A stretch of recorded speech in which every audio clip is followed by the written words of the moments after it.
Christ to the world, let the message ring. Peace and love in the song we sing. Every heart, every hand, every land.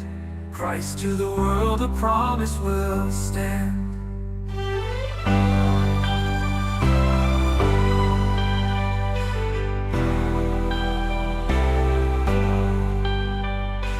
Peace and love in the song we sing. Every heart, every hand, every land. Christ to the world, a promise will stand.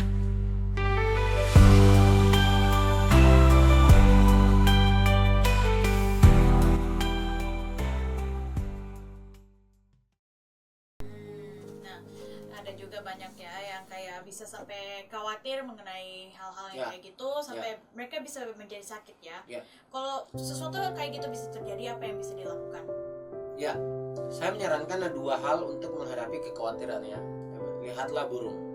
Nah, coba kita perhatikan, lihatlah burung-burung dan lihatlah bunga-bunga yang liar ya. Saya serius. Yesus berkata, karena itu aku berkata kepadamu, janganlah khawatir akan hidupmu, akan apa yang hendak kamu makan atau minum, dan janganlah khawatir pula akan tubuhmu, akan apa yang hendak kamu pakai. Bukankah hidup itu lebih penting daripada makanan dan tubuh, dan itu lebih penting daripada pakaian?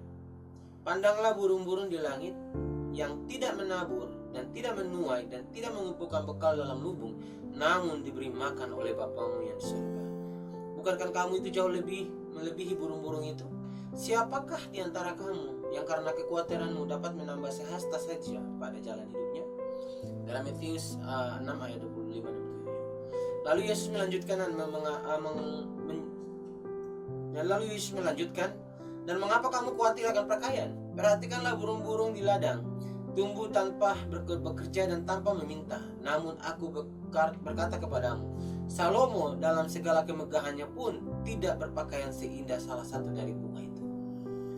Jadi, jika demikian Allah menandani rumput di ladang, dan yang hari ini ada dan besok dibuang ke dalam api, tidaklah Ia terlebih lagi mendandani kamu, hai orang yang kurang percaya. Sebab itu janganlah kamu khawatir, dan aku berkata Sebab itu jangan kamu khawatir dan berkata, apakah yang akan kami makan? Apakah yang akan kami minum? Apakah yang akan kami pakai? Sebab semua itu dicari bangsa-bangsa yang tidak mengenal Allah. Akan tetapi Bapamu yang di surga tahu bahwa kamu memerlukan semuanya itu. Tetapi carilah dahulu kerajaan Allah dan kebenarannya, maka semuanya akan ditambahkan kepadamu. Sebab itu janganlah kamu khawatir akan hari esok, karena hari esok mempunyai kesusahan sendiri, dan kesusahan sehari cukuplah sehari untuk sehari. Dalam Matius 6 ayat 28 dan 34. Tuhan mengasihimu dan akan memelihara. Oke. Dan ini ada pertanyaan deh. Jadi saya pernah dengar dalam konsep hukum emas, tapi saya nggak pernah ngerti sih itu. Jadi apakah itu hukum emas? Ya, hukum emas itu mengajarkan kita untuk memperlakukan orang lain sebagaimana kita ingin diperlakukan. Ya, Yesus menyampaikan prinsip ini dalam ajarannya. Perlakukanlah orang lain sebagaimana kamu ingin mereka memperlakukan kamu. Sayangnya dunia tidak hidup dengan cara ini, tetapi inilah jalan Tuhan. Beberapa tokoh lain yang pernah menyampaikan nasihat serupa, tetapi dalam bentuk negatif. Janganlah lakukan kepada orang lain apa yang kamu sendiri benci. Namun Yesus berkata secara positif, hukum emas ini merupakan wujud dari perintah terbesar kedua Alkitab. Kasihanilah sesama manusia seperti dirimu sendiri. Dalam Markus 15 ayat yang ke-31. Oke, jadi pertanyaan berikut itu adalah, apa itu guru palsu, dan apakah ada guru palsu di zaman-zaman sekarang? Ya, guru palsu adalah orang yang mengajarkan sesuatu yang bertentangan dengan firman Tuhan. Pada masa pelayanan Yesus sudah ada guru-guru palsu, dan sepanjang sejarah hingga saat ini mereka tetap ada. Menurut saya, dengan adanya media digital saat ini, para guru palsu semakin menyebar luas. Mereka tampaknya ada di mana-mana. Yesus memperingatkan tentang guru-guru palsu. Ia berkata, waspadalah terhadap nabi-nabi palsu yang akan datang kepadamu dengan menyamar seperti domba, tetapi sesungguhnya mereka adalah serigala buas. Yang buas ya, dalam Matius 7 ayat yang ke-15. Oke, jadi bagaimana untuk kita semua bisa mengenali bahwa mereka itu adalah guru yang palsu? Ya, ini adalah salah satu pertanyaan yang cukup penting ya mengenai guru-guru palsu. Yesus berkata, dari buahnya lah kamu akan mengenal mereka.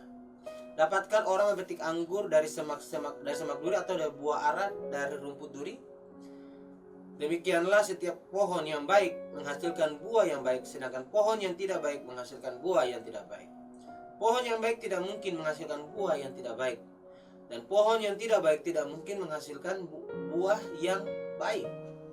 Setiap pohon yang tidak menghasilkan buah yang baik pasti ditebang dan dibuang ke dalam api. Jadi dari buahnya kamu akan mengenal mereka. Dalam Matius 7 ayatnya 16-20. Kadang-kadang sulit bagi kita untuk melihat buah dari seorang pengajar, tetapi kadang-kadang juga mudah. Salah satu topik utama yang sering digunakan oleh guru palsu adalah tentang kapan Yesus akan kembali ke bumi.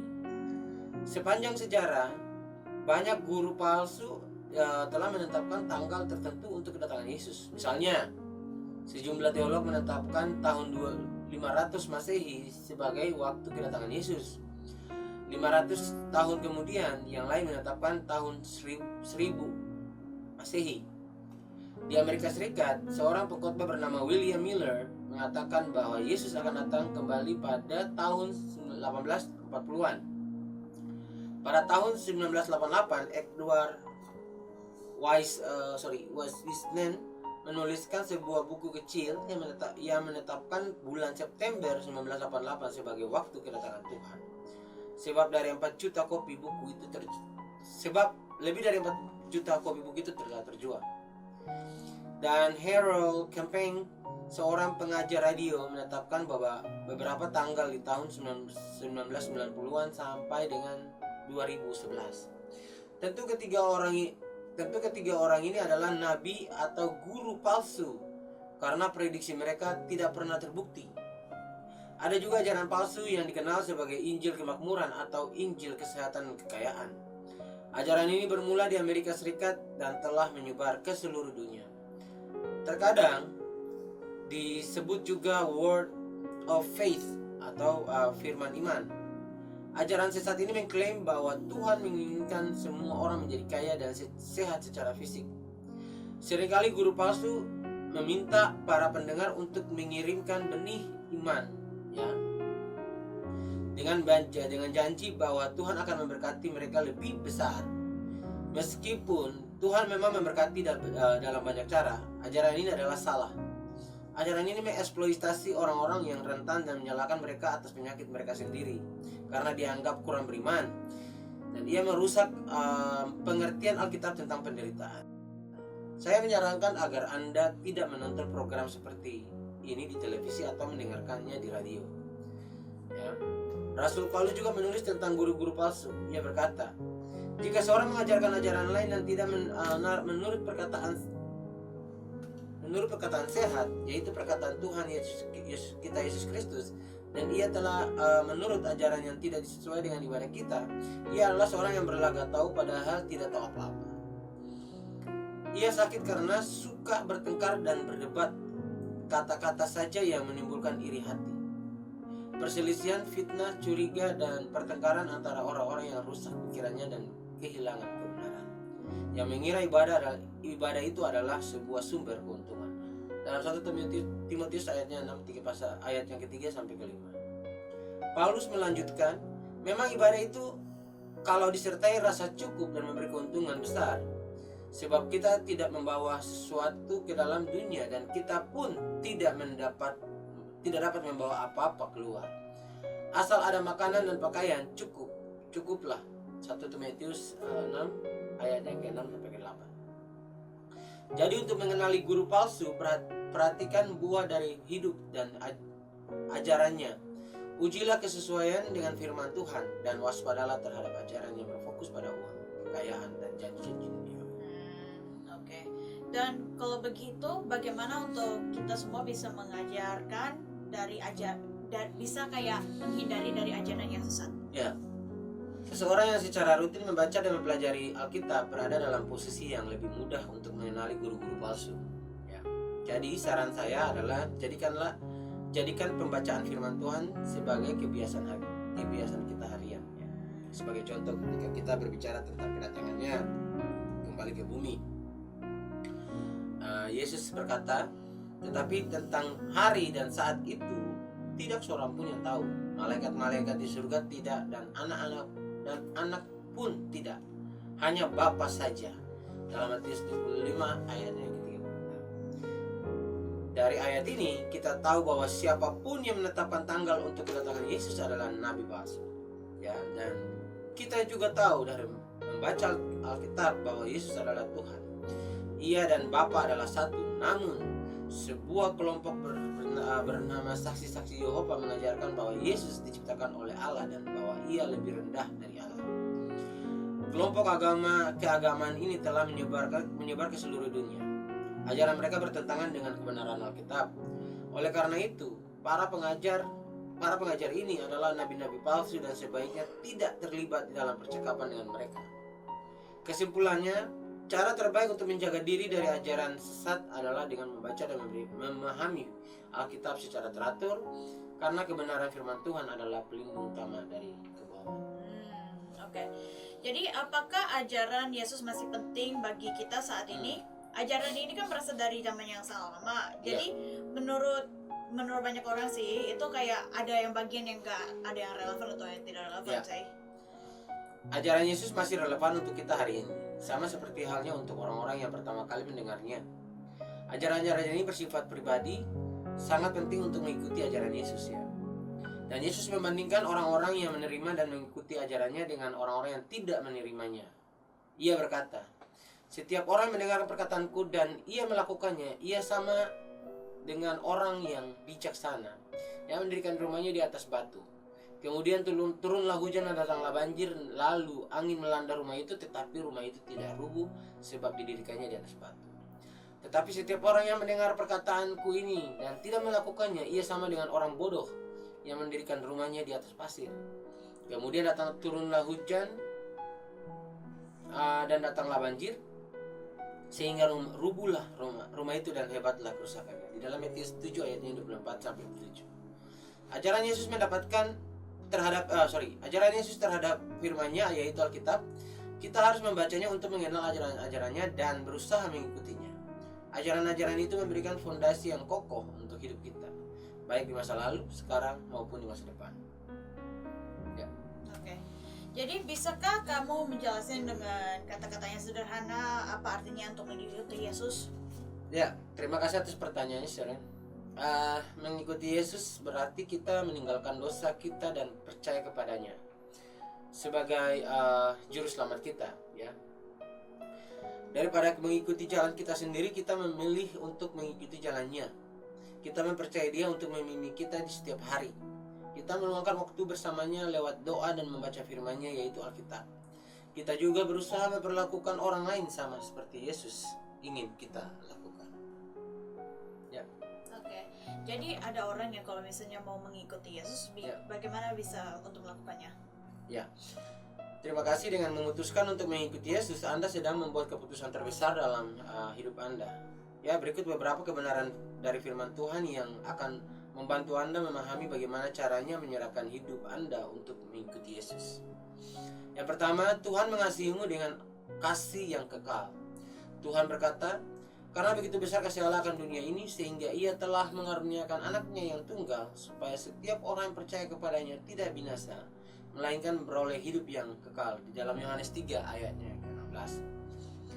Yang kedua, tetapi dosa kita telah memisahkan kita dari Tuhan. Firman Tuhan berkata, karena semua orang telah berbuat dosa dan telah kehilangan kemuliaan Allah. Di dalam Roma 3 ayatnya 23, kita semua adalah orang berdosa. Yang ketiga, tetapi Tuhan telah tetap mengasihi kita. Tuhan yang benar, yang kudus, dan telah menyediakan jalan agar dosa kita diampuni. Jalan itu adalah melalui Yesus Kristus. Firman Tuhan berkata, karena Allah itu Esa dan Esa pula Dia yang menjadi pengantara antara Allah dan manusia, yaitu manusia Kristus Yesus yang telah menyerahkan dirinya sebagai tebusan bagi semua manusia. 1 Timotius 2 ayatnya yang ke-5 dan 5. Dan yang keempat, Yesus mati di kayu salib untuk menanggung dosa kita. Firman Tuhan berkata, akan tetapi Allah menunjukkan kasih-Nya kepada kita oleh karena Kristus telah mati untuk kita ketika kita masih berdosa. Di dalam Roma 5 ayat yang ke-8.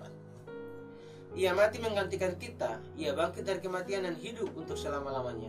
Ia memiliki kuasa untuk masuk ke dalam hidup kita, mengampuni dosa kita, dan memberikan keselamatan kekal. Pengampunan dosa dan hidup yang kekal adalah karunia dari Tuhan. Dan kita tidak bisa memperolehnya dengan usaha kita. Kita hanya bisa menerimanya sebagai pemberian. Dan yang kelima, untuk menerima pengampunan dosa dan hidup yang kekal, kita harus bertobat dari dosa-dosa kita, menaruh iman dan percaya kita kepada Yesus, dan menerimanya ke dalam hidup kita sebagai juru selamat dan Tuhan. Kita melakukannya dengan berdoa, berbicara kepadanya. Firman Tuhan berkata, sebab barang siapa yang berseru kepada nama Tuhan akan diselamatkan. Di dalam Roma 10 ayat yang ke-13. Sekarang saya akan memimpin kita dalam doa kepada Tuhan. Dengarkan baik-baik doa ini. Setelah saya selesai, saya akan ulangi doa ini satu kalimat demi satu kalimat, dan saya akan berhenti sejenak setelah setiap kalimat supaya Anda dapat bisa mengikutinya. Ya Tuhan, sekarang aku berpaling dari dosa-dosaku. Aku menaruh iman dan kepercayaanku hanya kepada Yesus sebagai juru selamatku dan yang mengampuni dosa-dosaku. Mulai hari ini, aku akan mengikuti Yesus. Terima kasih Tuhan Yesus, karena Engkau telah mengasihiku dan telah datang ke dalam hidupku. Amin. Sekarang mari kita berdoa bersama. Lalu kita akan mendoakan doa ini satu kalimat demi satu kalimat. Saya akan berhenti sejenak setelah setiap kalimat agar kamu bisa mengulangi dengan suara yang keras. Jadikan doa ini sebagai doa pribadimu kepada Tuhan. Ucapkanlah dengan sungguh-sungguh dari hati. Mari kita berdoa. Ya Tuhan, sekarang aku berpaling dari dosa-dosaku. Ya Tuhan, sekarang aku berpaling dari dosa-dosaku. Aku menaruh iman dan kepercayaanku hanya kepada Yesus sebagai juru selamatku dan mengampuni aku. Aku menaruh iman dan kepercayaanku hanya kepada Yesus sebagai juru selamatku dan yang mengampuniku. Mulai hari ini aku mengikuti Yesus. Mulai hari ini aku akan mengikuti Yesus. Terima kasih Tuhan Yesus, karena Engkau telah mengasihiku dan telah datang ke dalam hidupku. Amin. Terima kasih Tuhan Yesus, karena Engkau mengasihiku dan telah datang ke dalam hidupku. Amin. Ya. Terima kasih karena telah mendoakan doa itu. Selamat datang dalam keluarga Allah. Oke. Nah, sebagai pengikut Yesus, bagaimana untuk kita harus hidup? Ya, pertanyaan yang sangat baik. Terima kasih ketika kita percaya kepada Yesus sebagai juru selamat dan menyerahkan hidup kita untuk mengikuti Dia. Kita menerima pengampunan dosa dan hidup yang kekal. Roh Kudus-Nya datang untuk tinggal di dalam kita dan menolong kita setiap hari. Tuhan ingin kita bertumbuh sebagai pengikut Yesus. Salah satu cara untuk bertumbuh adalah dengan berdoa. Kita seharusnya berbicara dengan Tuhan setiap hari. Kita perlu mengucap syukur atas berkat-berkat-Nya, meminta pengampunan setiap berbuat salah, dan berdoa agar keluarga dan teman-teman kita juga menjadi pengikut Yesus. Meminta petunjuk dari Tuhan dan dalam menjalani hari-hari kita. Cara lain untuk bertumbuh sebagai pengikut Yesus adalah dengan membaca Alkitab, firman Tuhan setiap hari. Saat kita berdoa, kita berbicara kepada Tuhan. Saat kita membaca Alkitab, Tuhan berbicara kepada kita. Alkitab akan menolong kita menjadi semakin kuat dalam iman dan menunjukkan bagaimana kita seharusnya hidup. Cara yang baik untuk memulai setiap hari adalah dengan membaca sebagian dari firman Tuhan, lalu menghabiskan waktu dalam doa. Oke. Jadi apa yang harus dia alami sebagai seorang yang penganiayaan karena kita mulai mengikuti Yesus? Iya, terima kasih atas pertanyaan ini. Kemungkinan besar Anda akan mengalami penganiayaan dalam beberapa bentuk karena mengikuti Yesus. Ya. Mengikuti Yesus tidak selalu mudah. Seorang percaya sering mengalami tekanan atau penganiayaan karena imannya. Yesus sendiri berkata, "Jikalau mereka telah menganiaya aku, mereka juga akan menganiaya kamu," dalam Yohanes 15 ayatnya yang ke-20. Dan kita tidak perlu heran jika orang lain memperlakukan kita dengan tidak adil karena kita mengikuti Yesus. Tetapi tapi Yesus juga memberi kita penghiburan. Berbahagialah orang yang dianiaya oleh sebab kebenaran, karena merekalah yang mempunyai kerajaan sorga. Berbahagialah kamu jika karena aku kamu dicela dan dianiaya, dan kepadamu difitnahkan segala yang jahat. Bersukacitalah dan bergembiralah, karena upahmu besar di surga. Sebab demikian juga telah dianiaya nabi-nabi sebelum kamu. Dalam Matius 5 ayat 10 dan yang ke-12. Cinta kasih dan pengampunan harus menjadi ciri hidup kita sebagai pengikut Yesus. Bahkan kita telah mengalami penganiayaan. Yesus berkata, kasihanilah musuhmu dan berdoalah bagi mereka yang menganiaya kamu. Dalam Matius 5 ayatnya ke-44. Ketika Yesus disalibkan, ia pun berdoa untuk para algojonya. Dan ya Bapa, ampunilah mereka sebab mereka tidak tahu apa yang mereka perbuat. Di dalam Lukas 23 ayat yang ke-34. Kita tidak menghadapi penganiayaan sendiri. Tuhan mengetahui setiap penderitaan yang kita alami dan menyertai kita. Tuhan telah berjanji, aku sekali-kali tidak akan membiarkan engkau, dan aku sekali-kali tidak akan meninggalkan engkau. Di dalam Ibrani 13 ayat yang ke-5. Karena kehadirannya dalam hidup kita bisa berkata seperti dalam firman Tuhan, Tuhan adalah penolongku, aku tidak akan takut. Apakah yang dapat dilakukan manusia terhadap aku? Dalam Ibrani 13 ayatnya ke-6. Oke. Kita telah sampai di akhir program ini. Kiranya Tuhan memberkati Anda dengan limpah saat Anda mengikuti Yesus setiap hari. Sampai jumpa. Sampai jumpa, Tuhan berkati.